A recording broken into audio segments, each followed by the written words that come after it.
మీరు ఒకటండి 10 సంవత్సరాలలో జరిగినటువంటి ఈ ఉద్యమం ఏదైతే ఉందో, ముఖ్యంగా ఈ ఉద్యమం ఏదైతే నిర్మూలన నడిచిందో దీని వెనకాల మొత్తం హరీష్ రావు, కేటీఆర్ అండ్ బ్యాచ్ కొంతమంది నిరుద్యోగులను కొంతమంది డబ్బులు ఇచ్చి వాళ్ళని ఆర్గనైజ్ చేసి ఉసిగొల్పి రోడ్ల మీద తీసుకొచ్చినటువంటి సందర్భాలు మనం చూస్తున్నాము.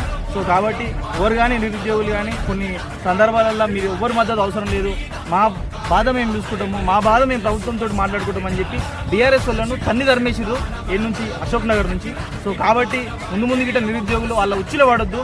మళ్ళీ ఇంకొక 5 సంవత్సరాలల్లో ఇదే నిరుద్యోగులను వెంబడి పెట్టుకొని ఇదే నిరుద్యోగులను ఉసిగొలిపి వాళ్ళ ఆత్మహత్యలను, వాళ్ళ బొందల మీద, వాళ్ళ మరణాల మీద మళ్ళీ ఇంకోసారి బీఆర్ఎస్ ప్రభుత్వం ఇంకోసారి ప్రభుత్వం ఏర్పాటు చేయాలన్న ఉద్దేశంతో ఉంది. కాబట్టి ప్రతిరోజు నిద్రపోతలేరు ఎవరు, హరీష్ రావు కానీ కేటీఆర్ కానీ.